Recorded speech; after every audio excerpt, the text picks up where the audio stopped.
Good morning, everybody. Slightly earlier today, joined, as you can see, by some special guests, President of the IOC, Kirsty Coventry, and again, Christophe Duby, Olympic Games Executive Director. Thank you very much. It says on my piece of paper we've reached halfway, but it doesn't quite feel like halfway, but going very well. So we thought it was a good time to kind of pause and reflect a little bit about the Games and see how we're doing. So a couple of quick figures for you just to show how well it is going. NBC network tell us that they are averaging nearly 26 million viewers, which doubles Beijing 2022.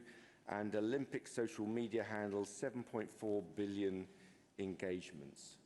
So that is, yeah, they're not uniques, but they're you don't have to do very much maths to work out that's a lot of people. So, so far successful outside and successful inside, successful here too. So without further ado, let me pass to the President to make some remarks, and we'll take questions here and in the mountains as ever. Please sort out your headphones first, because there may be some translation questions. So, Kirsty.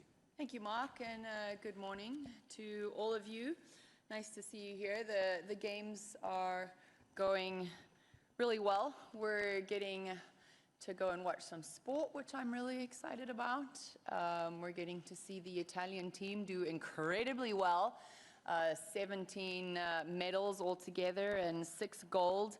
I've been very fortunate to have gotten to witness Federica and Adriana's golds, which were just incredible. And their stories of resilience and fight and everything good in humanity was really showcased. You know, both athletes I have so much respect for, and if I'm correct, I believe Adriana is now the most decorated Italian athlete, summer or winter Olympian, and to do that at home, frippin' is so cool. I'm so excited for her. And you could feel in the stadium yesterday and last night just the passion and the love and the respect that she has for her sport and for her fellow competitors. It was really an incredible moment to be there. As Mark mentioned, we've got really very cool figures coming around, and what's been amazing from all the venues that we visited, and yesterday we were up in the mountains, getting to see the spectators and families playing in the snow, enjoying being and feeling the Olympic spirit. That was really, really very special. And again, the interactions and the highlights that we're seeing on the athletic performances. Obviously, we've had some athletes that sadly have been injured. And Lindsay, you know that you're one of my big inspirations, and we're thinking of you in your recovery. But as we said, you're an Olympian and an Olympic champion, and you will always be that. But we've also had Japan's first Olympic men's snowboard big air gold medal from a 21-year-old. How amazing is that? Switzerland's 24-year-old claiming the Alpine skiing gold. First time for them since Jean-Claude Killy in 1968. So really incredible moments. And I have to also thank all of you for spreading those moments and for sharing those moments. It's an inspiration, and we're very excited for the games to continue and to continue seeing wonderful, exhilarating performances in all of the venues. Thank you very much, President. Okay, we're happy to take your questions now. Let's start with Wakako down here in the front. Yeah. Just here, yeah. President, good to see you again. Wakako Yuki from Yomiuri Shimbun. Regarding this Ukrainian athletes issue, what was your feeling when you were face-to-face talking to him, and how you understood what he was trying to do? And also, during the opening ceremony, you've talked to the world and the athletes that this is the showcase of humanity. This is how we would show what unites us. This was the theme of the Olympic Games, and yet, of course, the rules you help form of this athlete expression was to make sure that these kind of, celebration is possible, I understand. But at the same time, probably we are facing and realizing how difficult it is in the face of reality, real war, and real human emotion. Could you comment on that? Of course, I'd be happy to. As you know, so I was chairing the Athletes Commission in 2020 and 2021 when we heard from athletes that it was really important for us to identify safe spaces for them to express themselves and to be able to share messages with the world of all kinds, right? To be able to advocate, to be able to share different messages of whatever they felt was important to them. At the same time, athletes wanted to ensure that we could still provide safe spaces for them, and they took recognition that if we just opened things up completely, they would potentially be asked by parties outside of the sporting family to carry messages that they did not agree with. And how would we be able to help protect them from doing that? The fairest way that we went to the athlete community to ask for them to help us carve out these areas was to be able to find and identify areas that they felt and we felt were areas where we could protect the safe spaces for athletes to be athletes, for athletes to focus on just their races, right? To just compete, to do what they've trained to do what they have sacrificed to compete. And then we carved out spaces where athletes can be the ambassadors and the role models that we all know they are, where they can share their messages. And this is why we have the rules that we do. This is why we have the guidelines that we have, is to ensure that those spaces are very clear, but that they also have spaces where they can freely express themselves and the messages that they want to share with the world. And I believe we've been able to do that. My conversation with Vladislav and his dad, Michael, yesterday was a very good conversation, a very respectful conversation. And, you know, it was a time really for me and him to speak as athletes. And that was really important for me, I think for him. And I shared with him yesterday, again, how the process went about. And for me, I felt that I was the best person to do that because I was leading the athlete community. So I could share both sides, right? Where athletes wanted to have space, but also where they want to be protected. And I think that he, in some ways, understood that, but was very committed to his beliefs, which I can respect, right?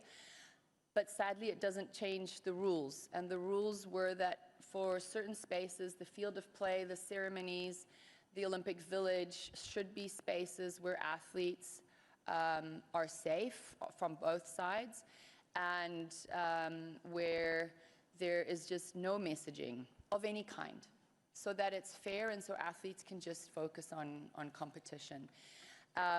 We ended up where we ended up, and again, I can only, like I said to Vladislav yesterday, thank you for taking the time to talk with me. You know, it was appreciated. Okay, another question. Yeah, okay, let's go along here. So we'll start with Tarek.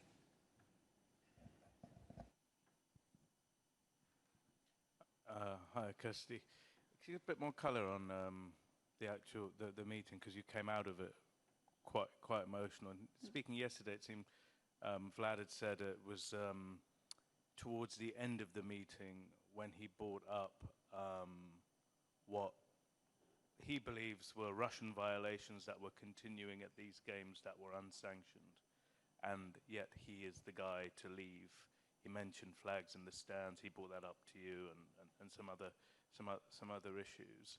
And he also said, you know, you said just now you just said the podium and field of play, etc., including the podium, shouldn't be used for anything like that. But then he brought up, you know, the tragic case of the figure skater whose parents had died, and I think there was an Israeli athlete as well who wore a kippah, remembering the victims of Munich. Are they, you know, when you spoke to him, when he raised those points with you, can you tell us what your point of difference is with those and what he was trying to do? Thank you. Yeah, sure.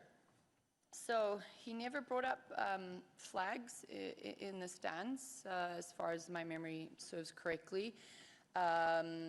He had mentioned a flag which was on the back of a helmet of an athlete who has competed in 6 different games. I can ask the team if we have anything on that, but for me, I didn't necessarily see a violation in that, because he is an athlete not from Russian descent that had all of the small little flags of every games he's competed in. But I believe the team are looking into that, so we can come back to you. On the other 2 athletes that he mentioned, with the figure skater, it was when the figure skater had finished on the field of play. He came off the field of play after competition into the kiss and tell zone, and he brought out a picture of his parents. That's allowed. So for me, and I shared that with him, that is what the conversation was about. I, again, offered him that same thing, we can do that. That's allowed. You're allowed to take your helmet into the press conferences. We could have your helmet waiting as soon as you were finished your run. So those were all explained. On the Israeli athlete, the team, I shared with those things, the concerns. I was not aware of that, and the team is reviewing it now. So that we'd have to come back to you with more information, or if Mark has any, but I don't have any updated information on that. I mean, I can give you fuller information. The emotion. You know, for me, as I said, I was really grateful for the opportunity to sit down and speak with him, right? And I don't think it's ever really been a question around his messaging. It was where the message was happening. And, you know, the emotions coming out, he's an athlete. I wanted to see him compete, right? And sadly, we weren't able to get that to happen. And the rules are the rules, and I believe in the rules, and I believe that the rules allow for there to be the safest and fairest way right now that we have to allow for athletes to express themselves, but also to keep athletes safe. And you all know the world that we're living in. Athletes have shared with us they don't want to be put in a position where they can be used for things that they don't agree with, right? And this is why we have these rules in place, is to try to find a balance. And yeah. Just very briefly, I won't go into the full details now, but yes, we look at all these cases when they come into us, when they're reported. So the case of the helmet with the Russian flag on, which was tiny, the competitor, the athlete, had flags from all the countries he'd competed in. It was he hadn't even thought about it, so it's kind of, but it has been looked into. And then the kippur, the opening ceremony, as I understand it, was underneath a beanie, so it wasn't even visible to the world. But we do look at all these cases. Most of the time, there's no action necessary. Sometimes there'll be a word with the NOC, and other times a little bit more action is taken. But rest assured, this isn't the only case. There are, as with Paris, a whole range of cases that we always take very seriously. Okay, I think lady there, no, she's okay. You okay, or you want a question? Yeah, just here, behind you. I'm going to change focus just for a second. You were yesterday up in Cortina, and I Yes. would like some observations about how you see the spread out model working. Do you feel that there is the focal point necessary? Obviously on TV, we're seeing the numbers there, but in person, are people getting the same experience as they might have gotten? Also the athletes not being able to see each other's sports the way you might do in another games, and how you see this going forward for future games. Yeah. And can you also tell us how you got up there? Because it's quite a hop, skip, and a jump to Cortina. I did. I got up there in a car with the rest of my team. So, yeah, it wasn't the most comfortable, right? But it was fine. No, so the spread out games, we're learning so much, right? And I think there's going to be so much data that we're going to be able to bring in and understand. It comes with its different complexities.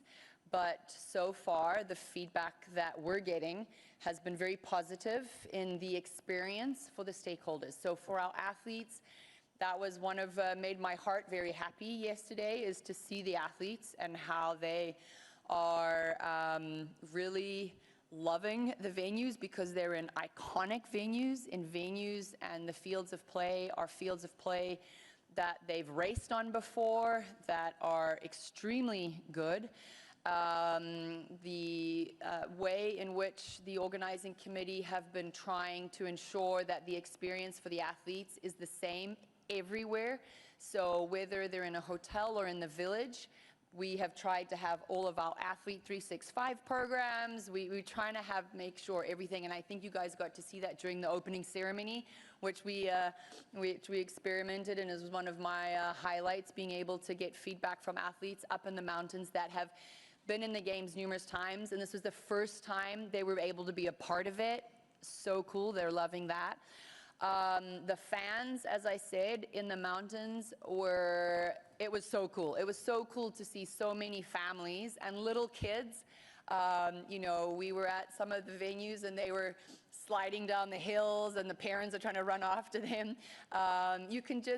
You can see that really the spirit of the games. Everyone, again, we walked through some of the spectators, and there were just smiles and there was a great energy. So yes, it's a little spread out, but the feeling of the games for me are really very magical. Every venue that we're going to, all of the volunteers are doing an amazing job. The welcome and to be able to get to see people interacting, incredible.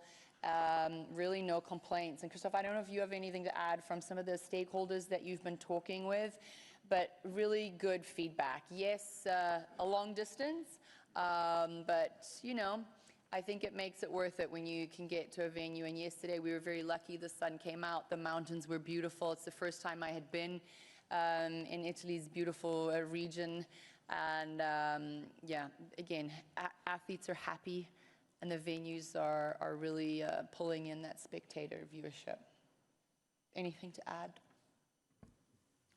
TV standpoint, because you know I what? know, the TV standpoint, you know well, what, we have the President? honest, but it's been great. I've not been in a venue yet, or just a few minutes, but what I've done is watch on TV, and credit to the incredible images Jan is sitting in front here. And what I've heard are many comments from journalists and from athletes being interviewed, exactly the same comments. And we always said it would be a marker of success for these games. If the athletes say, we are happy with this spread games, then who are we to say different? The only one, and I must say, it is a Swiss. I'm a Swiss, so I follow the Swiss press. We had one athlete saying, well, in Bormio, you know, we are just among ourselves because we are all the year long, the circuit together. And here, if you want to be with the other athletes, you have to go through the Foscagno Pass. Okay, it's an hour. Going to do that tonight, by the way. Livigno and then Bormio. That's the only thing I've heard so far. But all in all, when the athletes are saying we love the fact that it is also very warm and cozy in all the locations, then I think we are on good track.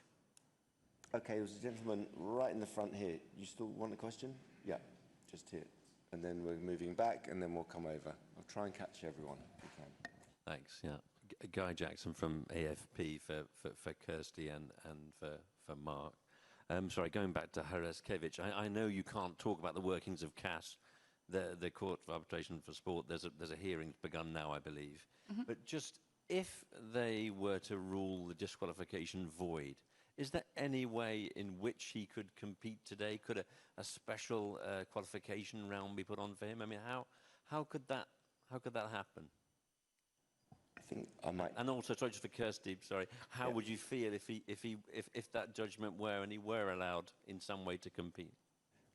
Without kind of short-circuiting, but I maybe save the President this one. I think speculation on the outcome of a court case at this stage is not very helpful. We will do whatever we can, whatever the result is, but I think we'd better wait for that result. I don't know if you want to add anything, President, but No, I think it's exactly right. I think we have to wait, right? That's why there's processes in place for things to move forward. And again, I don't think it helps to assume anything or to speculate. So we just have to be patient and wait to see what the outcome is.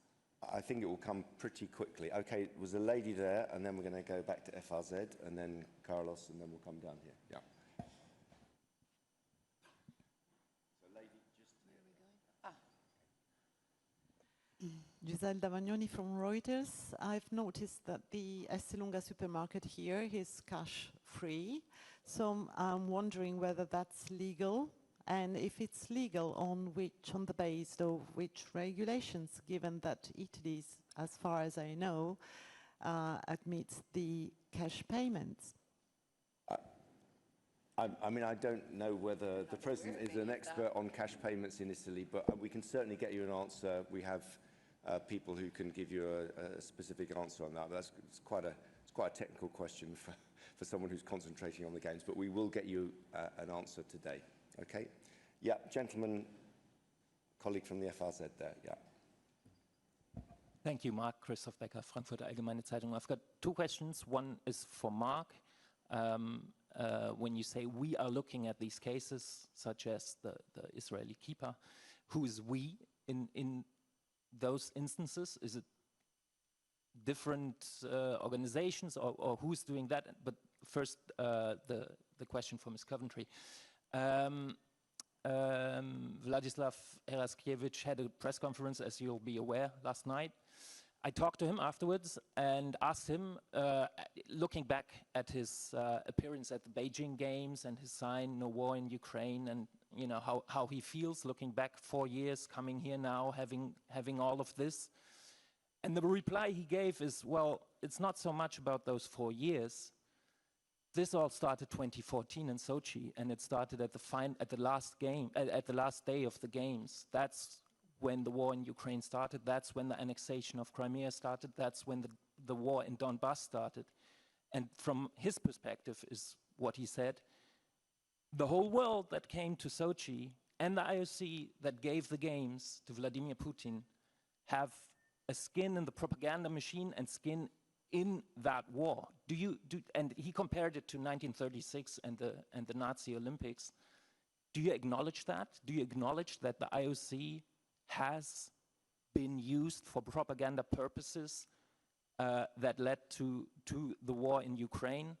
I can also ask, do you acknowledge that the IOC handed the Nazis the games in 36, and that was abused by the Germans?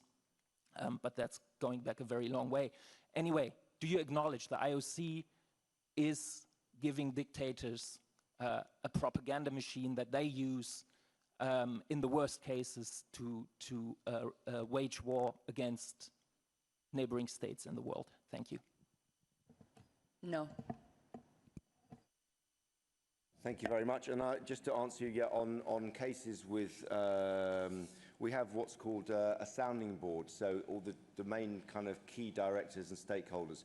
Very often, as I said, these are cases which immediately we look at them, people look at them, and there's no issue. Clearly, also, if there's a legal issue, it can be raised with the legal authorities, can be raised with CAS. But in the first case, most of the time, it's a question of having a quiet word with the NOC, with the athlete. It's a one-off, and it doesn't happen again. If there's a real issue, it can always become a legal issue if it needs to be. But yeah, that's yeah. Yeah, and I'm being reminded also that athletes can... Athletes can also apply beforehand. So they can write to us and ask if they can wear something or display something. So there's an entire process where they can say,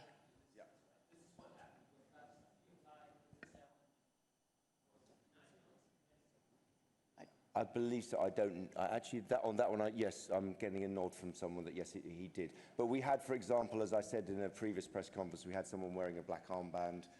They applied, and we said yes, and we make exceptions. And very often, it's normally ones with texts that cause the more problem we don't allow, but certain kind of other one words and so on are allowed, but it depends. There's a kind of a whole standing board. But yes, athletes can apply for an exemption, and we do allow it as long as we feel it won't disrupt the field of play.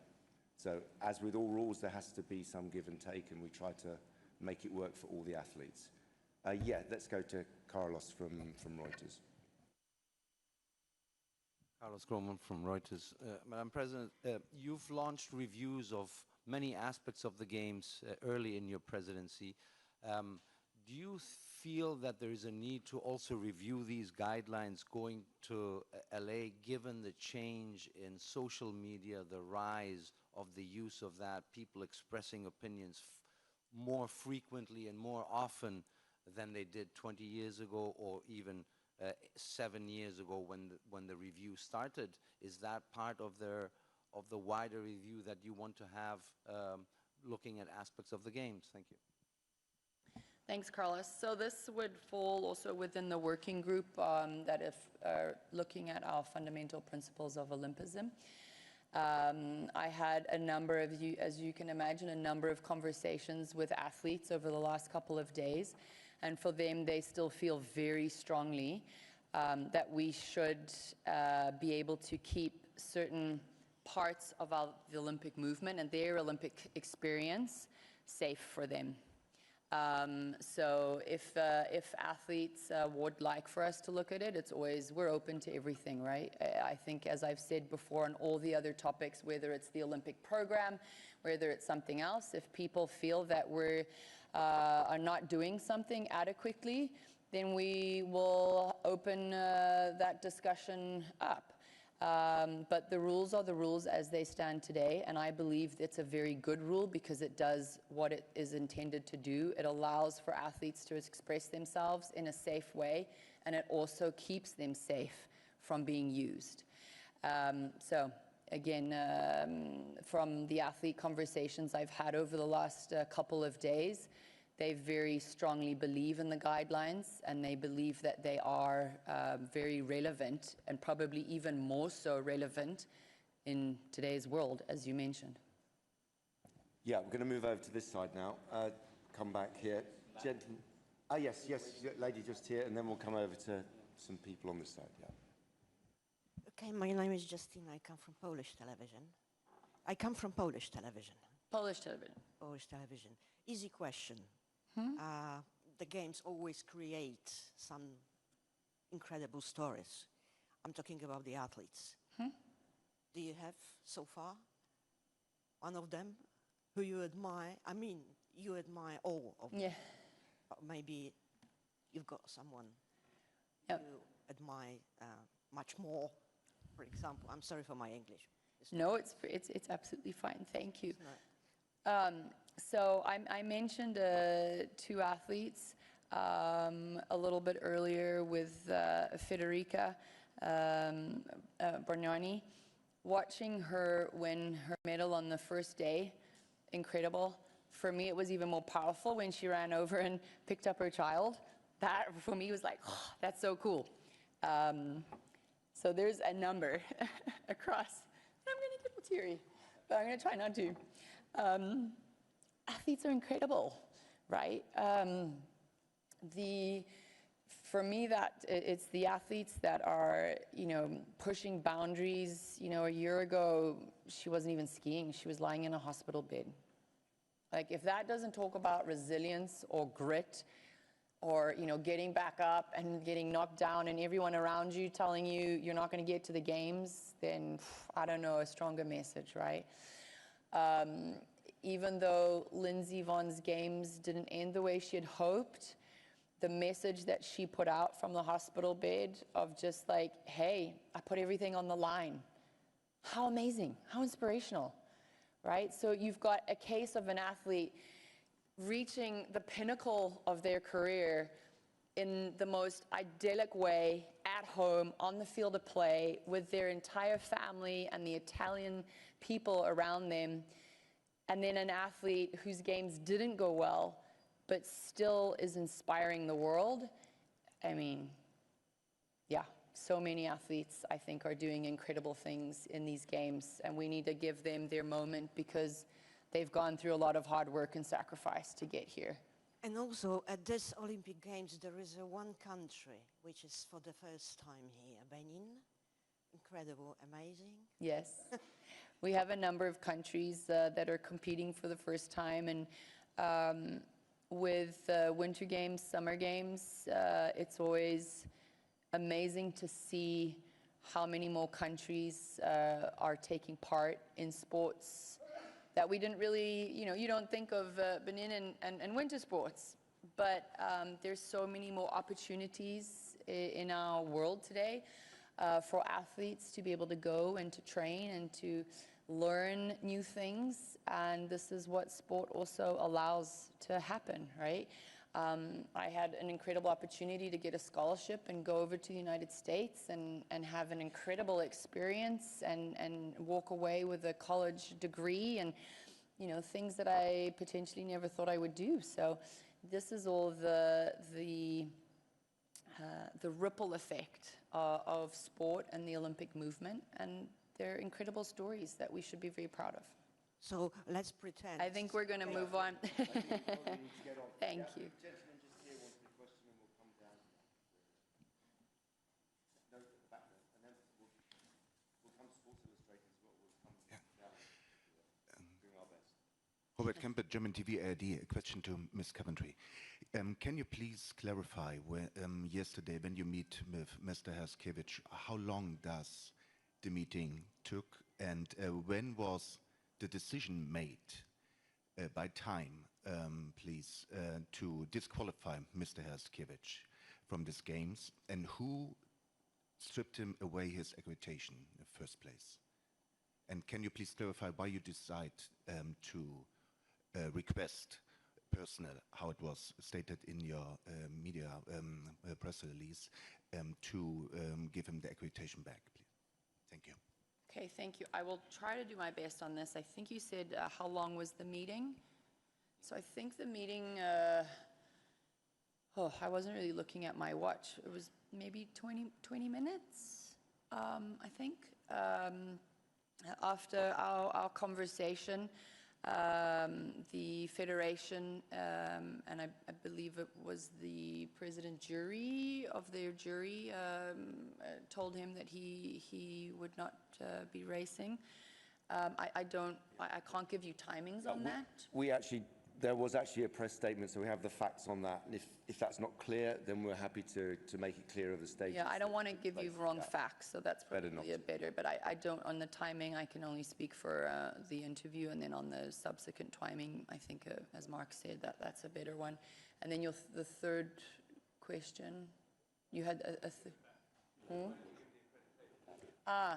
so for me, again, as I have stated many times, sitting down with Vladislav and his dad, the conversation was extremely respectful. And I then, after that, asked the disciplinary commission to relook at not pulling his accreditation. Again, on the timing of that, we can give that to you in a specific timeline. I'm sorry, yesterday was a bit of so I want to give you the right facts.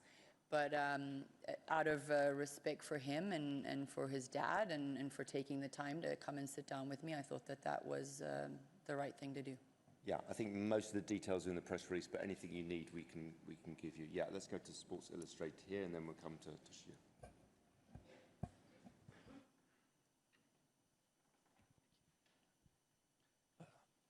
Hello, everyone.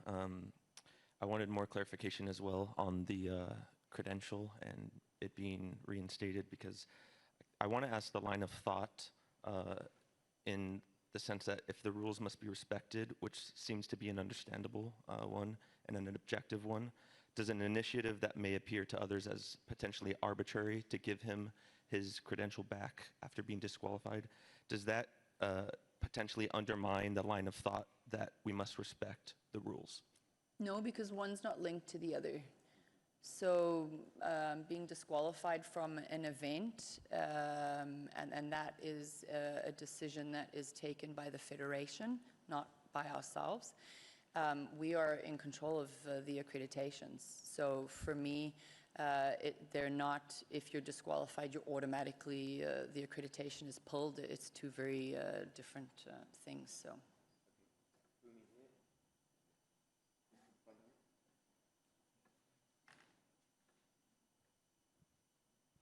Thank you, Mark. Thank you, Mark. Hello, this is Takafumi Yoshida from Kyodo News.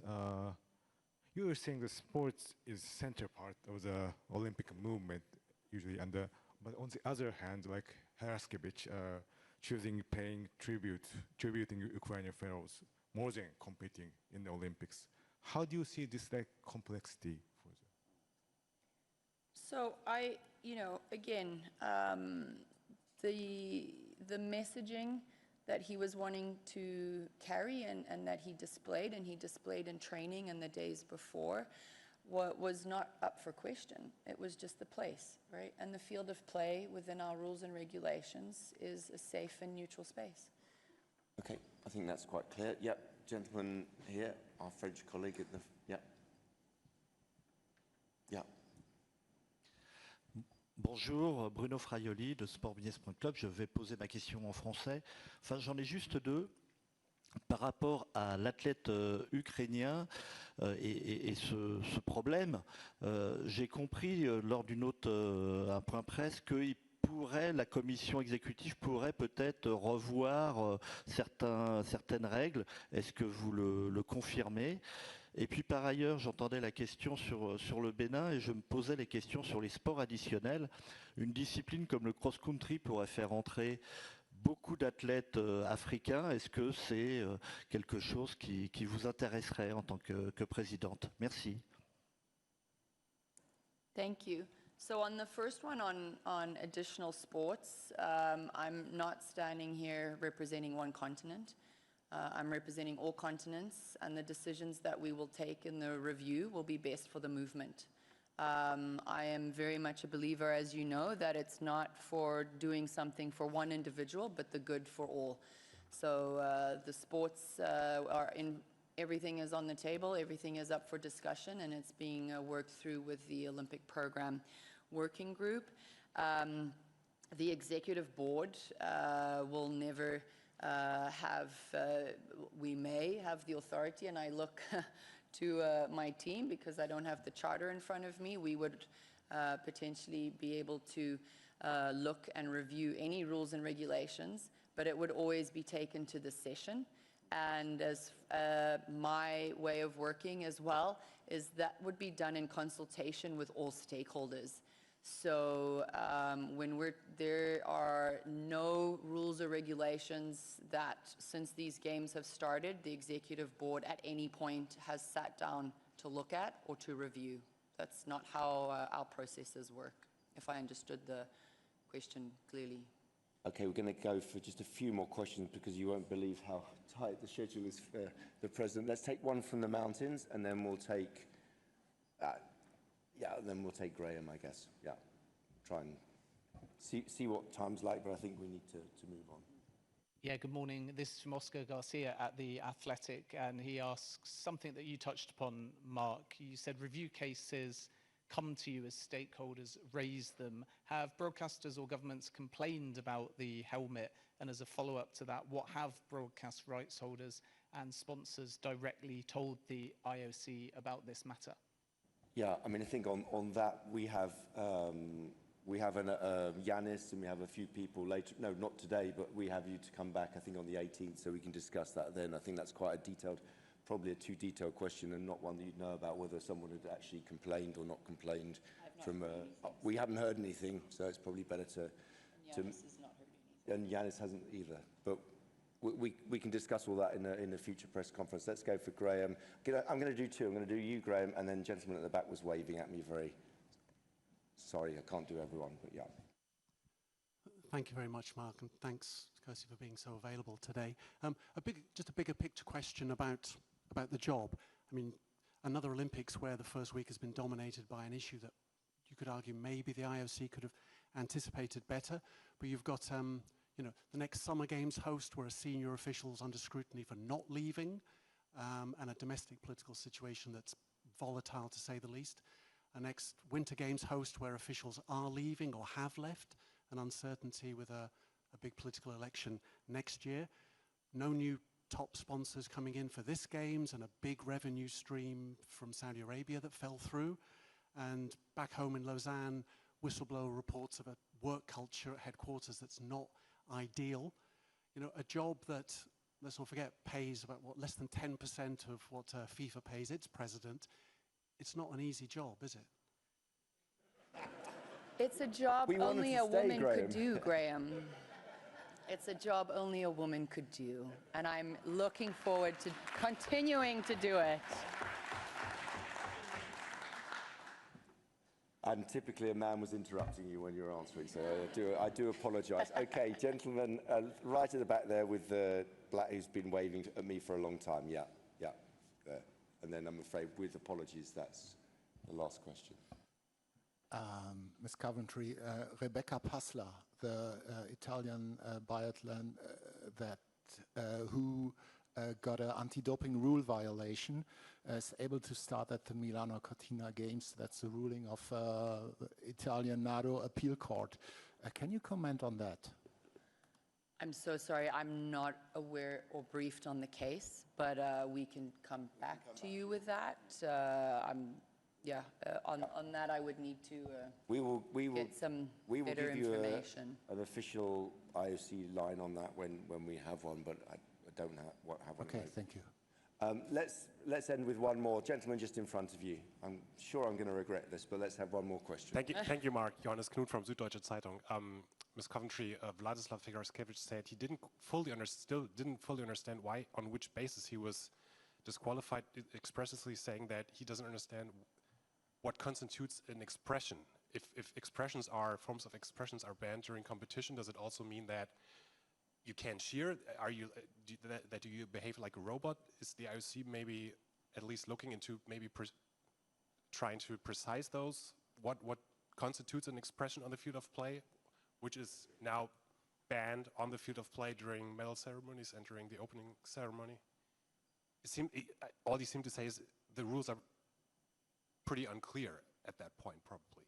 What constitutes an expression? For me, I think the rules and regulations are very clear, and this is why we have the guidelines, because athletes want to be able to express themselves, and in the same way, athletes want to be safe, and they don't want to be used.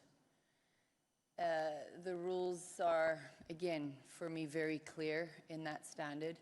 We have done the best that we can to ensure that athletes can express themselves and give the messaging that they feel is close to them.